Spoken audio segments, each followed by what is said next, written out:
May proteksyon ka ba hindi lang sa pisikal kundi sa espiritual? Ang habak de bala ay isang malakas na proteksyon na nagbibigay ng kaligtasan sa katawan at espiritu. Gamit ang mga bibihirang pangkalikasang sangkap na pinagsama-sama ng 6 na antengeros sa Negros. Sa paniniwalang Pilipino, ang basyo ng bala, isa sa mga tinuturing na mabisang pangontra laban sa masamang nilalang, elemento, enerhiya, kahit na mga tao. Idagdag pa ang pagkokonsagra ng 6 na antingero mula sa Negros. Hindi lang ito laban sa espiritual na panganib kabayan, kundi laban ito sa negatibong enerhiya at masamang intensyon ng tao.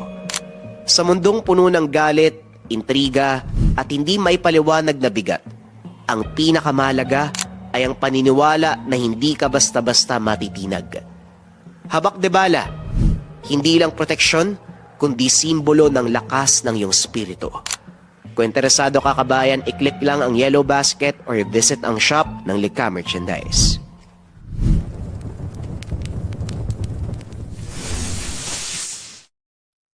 Ang kwentong ito ay hango sa totoong buhay. Mula ito sa isa nating kabayan na itago na lamang natin sa pangalang Dindo. Walang eksaktong taon, probinsya ng Aklan. Kilala sa kanilang nayon itong si Mang Matias. Dahil sa kabaitan, madalas na tumutulong sa mga kapuspalad na kanayon. Kung titignan, napakasimpleng matanda lang. Luma na ang mga kasuotan at kuminsan butas pa ang pantalon nito. Kaya nagtataka ang karamihan kung saan kumukuha ang matanda nang ipinamimigay niya sa mga tao. Tay, si Mang Matias na naman oh. Namimigay ng pagkain sa mga bata, nagtataka ako eh. Saan kaya kinukuha ng matanda yung pinamimigay niya? Wika ni Dindo. Dati pang ginagawa ni Mang Matias ang ganyang gawain. Nung nabubuhay pa ang asawa niya, nagbabahay-bahay sila para mamahagi ng bigas o kung ano pang pangangailangan ng mga taong kapos sa buhay. Wala ring nakakaalam kung saan niya kinukuha ang mga pinamimigay niya. Tugon ni Manong Lino. Yun na nga po'y nakakapagtaka, tay. Hindi naman siya mayaman pero nagagawa niyang mamahagi sa mahihirap. Bagay na hindi ko nakikita sa mga mayayaman dito sa baryo natin. Eh, bilisan mo na nga dyan. Tirik na yung araw, kailangan na nating matapos tong tinatanim natin. Mamayang hapon magpapatubig na sa kabilang palayan. Matatambakan na naman tayo ng trabaho. Ako na hong balang tumapos dito. Magpatubig na lang kayo sa kabilang palayan. Eh, mabuti pa nga para bukas wala na tayong gagawin. Kagad nang umalis si Mang Lino para magpatubig sa kabilang palayan. Samantalang si Dindo naman, tinatapos ang pagtatanim.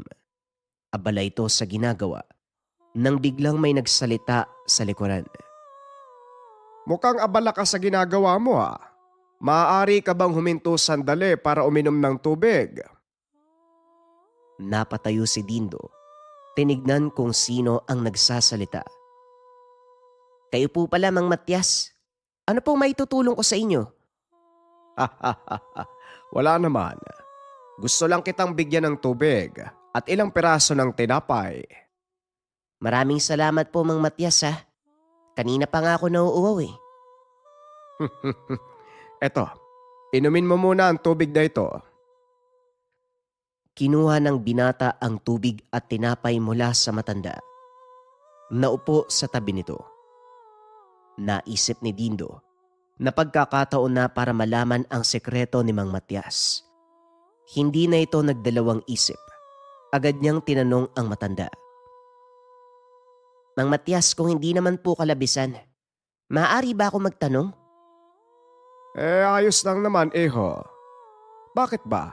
Ano bang gusto mong malaman? Yung mga pinamimigay niyo po, saan galing? Sa totoo lang, ikaw ang kauna-unahang tao na nagtanong tungkol dyan. Po, hindi ba kayo tinatanong ng mga taong binibigyan niyo? Hindi. Pagkatapos silang kunin ang mga pinamigay ko, magpapasalamat lang. Babalik na sa kung anong ginagawa nila. Ay, ganun po ba? Pasensya na po, nagtataka lang kasi ako. Halos araw-araw kayo nag-iikot para mamigay sa mga tao. Hindi po ba kayo nauubusan? Kung ako lang, wala naman akong kakayahang mamigay sa mga tao dahil mahirap lang din ako. Sabihin na lang natin may mga tumutulong sa akin. Mga tumutulong? Sino po? Mayayaman po ba sa bayan? Mayayaman. Siguro parang ganun na nga. O siya, maiwan na kita. Kailangan ko pang magpunta sa kabilang baryo. Sige po, mag-iingat po kayo Mang Matyas ha. Salamat po sa tubig. Walang anuman. Ikaw din mag-iingat ka. Huwag ka masyadong magpapakapagod. Wika ng matanda.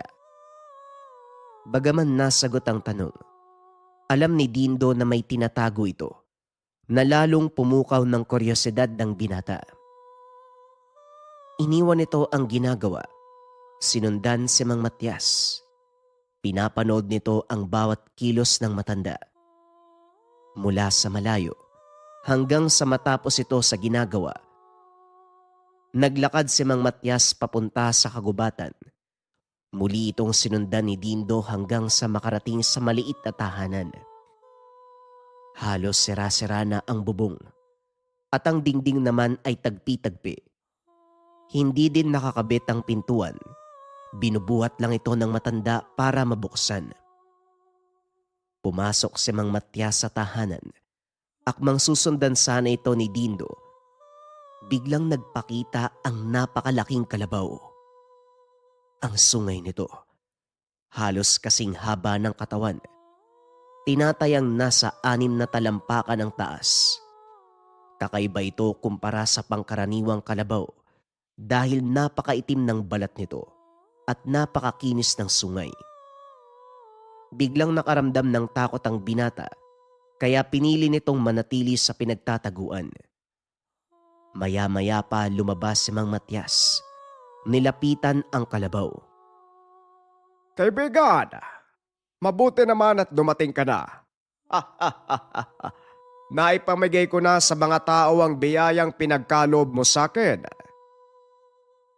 Laking gulat ni Dindo nang marinig ang sinabi ng matanda. Walang tunog na lumalabas sa nilalang, pero alam ng binata na nakikipag-usap ito kay Mang Matyas. Patuloy na nakinig si Dindo hanggang sa biglang namulikat ang binti nito sa sobrang tagal ng pagkakaupo. Napasigaw ang binata dahilan para magulat ang nilalang at biglang naglaho. Dali-dali itong pinunta ni Mang Matyas upang tulungan. Anong ginagawa mo dito? Huwag mo sabihin sinundan mo ko. Alam mo bang delikado ang pagpunta sa lugar na ito? Pasensya na po Mang Matyas. Hindi ko po kasi maiwasang magtaka. Gusto ko lang po malaman kung saan talaga nanggagaling yung mga binibigay mo sa mga tao. Ay, ako. Ang mga tao nga naman, hindi nakukontento. Hindi ba sinagot ko na ang tanong mo kanina? Tama po kayo. Hindi na po ako dapat sumunod pa. Pasensya na po uli. Wala yon. Halika. Tignan natin kung anong nangyari dyan sa binti mo. Ay hindi na po siguro. Ayos lang po ako, namulikat lang po. Ang tagal ko po kasing nakaupo eh. Mas lalong lalalayan kapag hindi naagapan. Halika na, pumasok tayo sa bahay. Nang mapahiran ko ng langis ang binti mo. At isa pa, gusto mong malaman kung saan ang gagaling ang mga pinamimigay ko, hindi ba? Hindi na nakasagot pa si Dindo. Dahan-dahan itong tumayo. Paika-ikang naglakad papunta sa tahanan ng matanda. Lalong namangha ang binata nang pumasok ito sa sirasirang pintuan ng bahay ni Mang Matyas. Teka sandali, namamalikmata po ba ako? Hindi ba sira-sira na yung bahay niyo? Bakit parang nasa loob ako ng magarang mansyon? Ang nakikita mo sa labas ng tahanan ko ay isang balat kayo upang pangalagaan ang lugar na ito. Nasa pagitan tayo ng dalawang mundo, iho. At ang bahay na ito ay isang uri ng lantawan. Lantawan. Ano pong ibig sabihin nun? Ang lantawan, isang uri ng lagusan mula sa kabilang dimensyon, papunta sa mundo nating mga tao. Nagkataon, ang kinakatayuan ng tahanan ko ay isang bukas na lantawan, kaya labas-masok ang mga engkanto sa lugar na ito at upang mapangalagaan mula sa mapanirang tao, nagpasya kong maging tagapagbantay ng lantawan. Engkanto. Ibig sabihin yung nakita kong kalabaw kanina, hindi pangkaraniwang tao? Oo, Dindo. Ang nakita mong nilalang kanina ay tinatawag na bawa. Mga engkantong kalabaw na mahilig mamasyal sa mundo ng mga tao. Sila ang madalas na dumadaan dito at bilang kabayaran, nagiiwan sila ng ilang butil ng ginto na siya namang ipinangbibili ko ng mga ibabahagi sa mga tao. Paano po kayo naging tagapagbantay? Dahil sa mga tanong ni Dindo, napilitan si Mang Matias na magkwento. Ayon sa matanda, dati siyang manggagamot na nagustuhan ng isang engkanto. Inaya siya nitong manirahan sa kanilang mundo, pero hindi pumayag si Mang Matias dahil sa matinding pagmamahal ng engkanto. Pinili nitong mabuhay sa mundo ng mga tao, dahilan ng pag-ikli ng buhay nito. Hindi sila nabiyayaan ng anak, kaya mag-isang naiwan si Mang Matias. Sinisi ng matanda ang sarili sa kamatayan ng asawa. Kaya simula noon, isinumpa nito na hindi iiwan ang lantawan. Bakit naman po kayo namimigay sa mahihirap? Ang gawaing iyon ay pinasimula ng asawa ko. Natuwa siya sa mga tao, lalo na yung mga naging mabait sa amin. Kaya naman naging ugali na naming mamahagi sa mga mahihirap. Ipinagpatuloy ko lang ang gawain ng asawa ko bilang pagtupad ng kanyang kahilingan. Napakabait pala ng asawa nyo. Hindi ko po akalaing may mga kagaya niyang engkanto. Ang bunga kala ko, galit yung mga kagaya nila sa ating mga tao eh. Hindi lahat ng engkanto galit sa mga tao. May iilang nagigiliw sa mga tao, lalo na kung may taglay na kabaitan at malasakit sa kalikasan. Nagagalit lang sa tao ang mga engkanto kapag gumagawa tayo ng mga bagay na makakasira sa kanilang tirahan. Tumagal pa ang usapan ng dalawa. Hindi na malayan ni Dindo ang oras. Pagtingin nito sa bintana, madilim na. Kaya dali-dali itong nagpaalam sa matanda. Naku po, inabot na ako ng gabi. Siguradong yari ako nito kay tatay. Huwag kang mag-alala. Mas mabilis ang takbo ng oras dito sa loob ng bahay. Kagaya ng sinabi ko, nung pumasok ka sa pintuan, tumawid tayo sa mundo ng mga engkanto. Halika, sasamahan na kita palabas ng gubat. Nanlaki ang mga mata ng binata dahil nang buksan ni Mang Matias ang pintuan, napakaliwanag pa ng paligid. Teka, ilang oras na ba ako nasa loob ng bahay niyo? Parang hindi nagbago ah. Ang ilang oras mong pamamalagi sa loob ng bahay ko, katumbas lang ng ilang minuto sa mundo ng mga tao. Kaya pwede ka nang bumalik sa ginagawa mo. Ganun po ba, Manong? O sige po, ako na pong bahala. Kaya ko na po sigurong lumabas ng gubat. Pasensya na, Dindo, pero hindi kita maaaring hayaan na mag-isang maglakad palabas ng gubat. Maraming engkanto ang nakatira sa bahaging ito. Nakita nila ang mga nangyari at hindi nila hahayaan na may ibang taong makakaalam ng tungkol sa lugar na ito. Bakit naman po, Manong? Wala naman po ako masamang ginawa ah. Alam ko, Dindo, pero hindi naniniwala ang mga engkanto dahil minsan na silang nalinlang ng mga tao. Sinira ang kanilang tahanan Kinuha ang lahat ng kayamanang nakatago sa lugar. Nagulat ang binata nang sabihin ni Mang Matias na may kayamanang nakatago sa gubat. Kayamanan? Seryoso po ba kayo? Oo, Dindo. Ang nakita mong bawa ay ang mismong bantay ng sinasabi kong kayamanan. Sagrado ang lugar na ito para sa mga engkanto, kaya hindi sila papayag na basta-bastang pasukin ng kung sino. Halika, ihahatid na kita palabas. Wala nang nagawa si Dindo.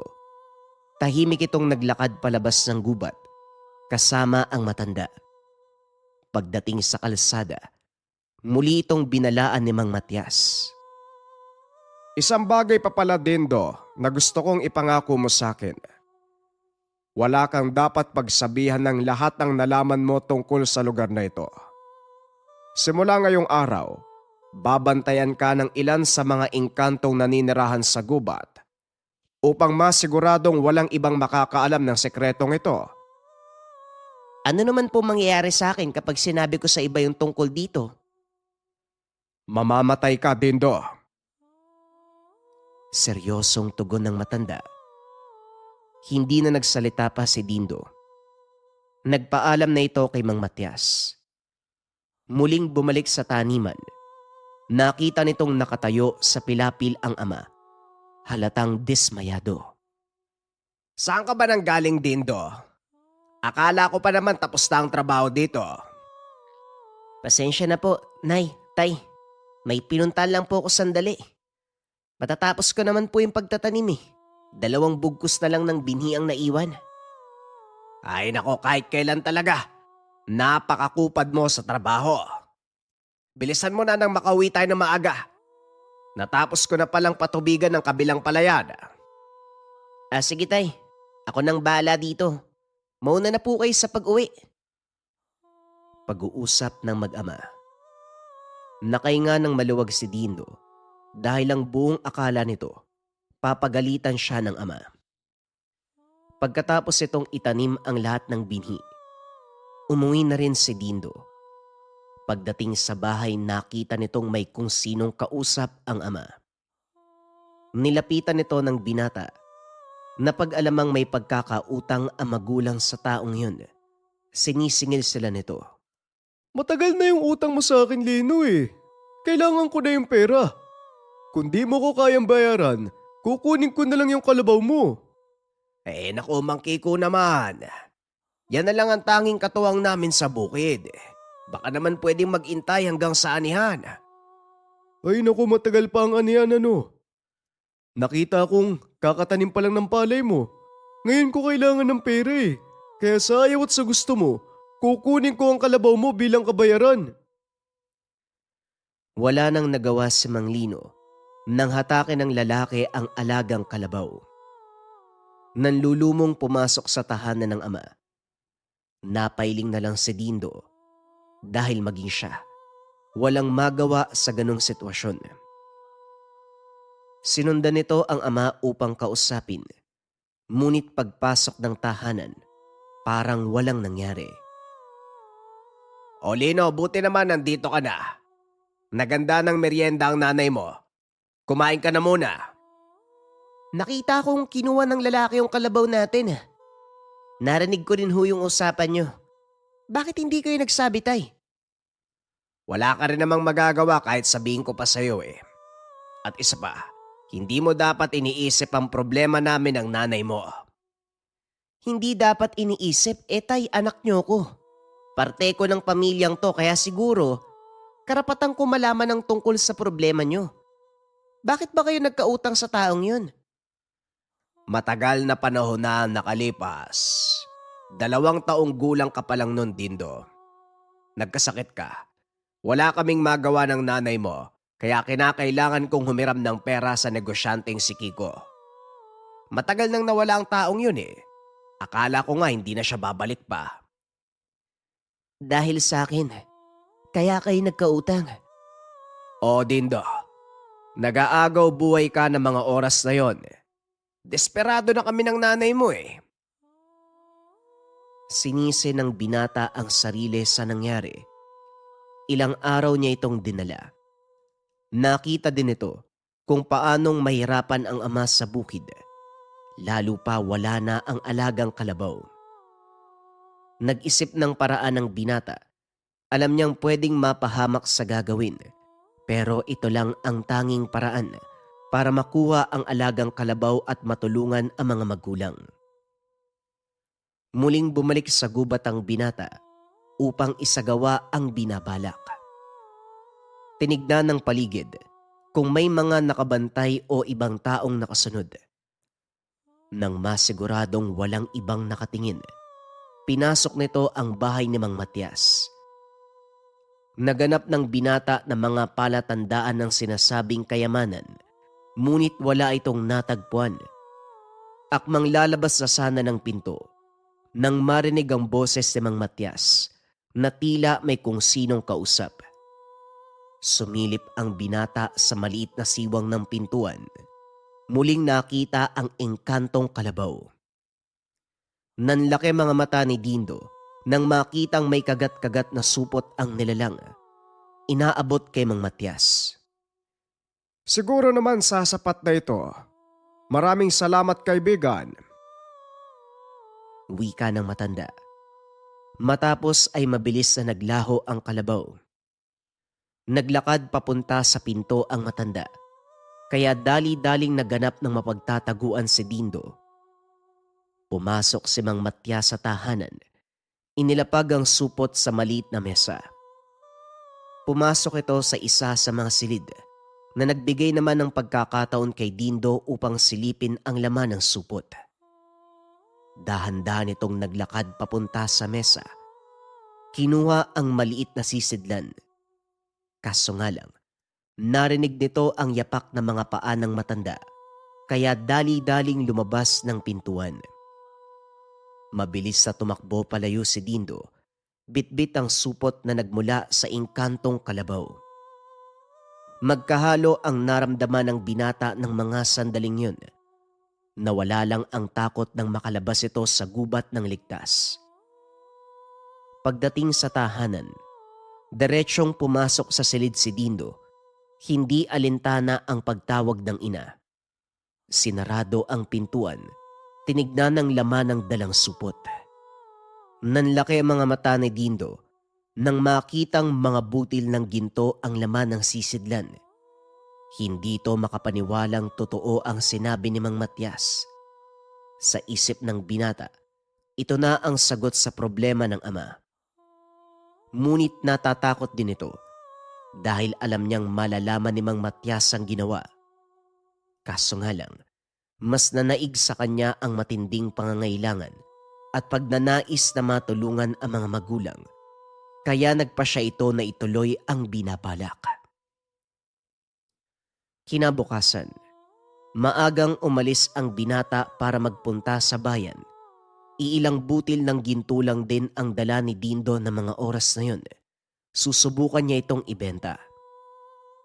Pagdating sa bayan, nagulat ang binata dahil napakalaking pera ang katumbas ng dalang ginto. Dali-daling umuwi si Dindo, binigay ang pera sa ama.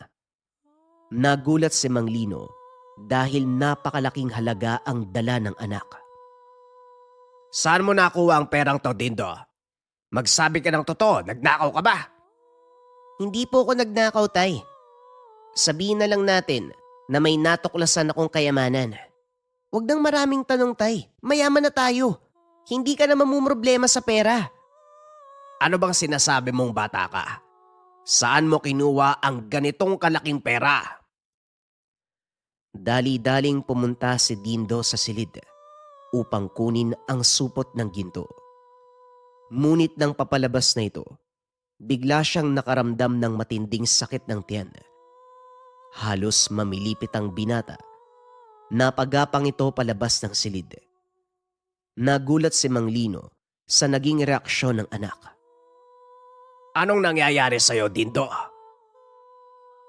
Ngunit hindi makasagot ang binata dahil sa sobrang sakit ng nararamdaman. Maya-maya pa bumukas ang pintuan. Tumambad sa kanila si Mang Matias. Mang Matyas, ano pong ginagawa niyo dito? Wala naman. May kukunin lang akong bagay na sa palagay ko, kinuha ng mapusok mong anak. Dindo, anong kinuha mo sa matanda? Hindi ko po alam ang sinasabi niyo, Mang Matyas. Ang mabuti pa, ibalik mo na lang sa akin ang kinuha mo. Hindi gagaling ang sakit mo hanggat hindi mo na ibabalik sa akin ang supot. Dindo, ano ba talaga ang ginawa mo? At anong nangyayari sa'yo? Pinaparusahan siya ng may-ari ng supot na kinuha niya sa aking tahanan. Hindi sa'yo ang supot na yon, iho. Kaya pakiusap, ibalik mo na. Huwag mong sayangin ang buhay mo dahil lang sa kaperasong kayamanan. Ibalik mo na, Dindo. Wala akong pakialam kung maghirap man tayo, ang mahalaga. Wala kang pineperwisyong tao at hindi ka gumagawa ng masama sa kapwa mo. Dahan-dahang inabot ni Dindo ang supot kay Mang Matyas. At nang mawakan nito ng matanda, biglang nawala ang pananakit ng tiyan ni Dindo. Mahusay ang ginawa mong pagpapasya, Dindo. Huwag kang magpapasilaw sa kayamanan dahil pansamantala lang ito. Wala kang madadalang kahit ano na mula sa mundong ito sa oras na mamatay ka. Magsilbi sana ang aral ang nangyari. Matapos pagsabihan ni Dindo, kagad nang umalis ang matanda. Hindi makapaniwala ang binata sa mga nangyari. Ni Sainagap, hindi niya naisip na totoo ang sinabi ng matanda. Naging matinding aral para kay Dindo ang kaganapan. Ni minsan hindi na ito bumalik pa sa gubat ni Mang Matyas. Sa paglipas ng panahon, unti-unting nagbago ang kapaligiran. Dahil sa pag-unlad, isa-isang pinutol ang mga puno, pinatayuan ng mga tahanan.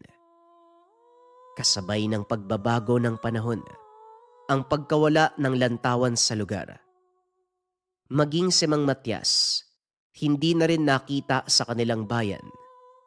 Pero alam ni Dindo na nasa paligid lang ang matanda. Totoo nga ang sinasabi ng karamihan, nababago ng pera ang utak ng tao. Ang nangyari kay Dindo, nagsilbing aral sa kanyang mga anak. Paulit-ulit na binahagi ang kwentong ito hanggang sa umabot pa sa mga apo. Sa kasalukuyang henerasyon, pinapaalala ang aral ng karanasan nang minsan niyang kunin ang ginto ng engkanto na mula sa alagang bawa ni Mang Matyas.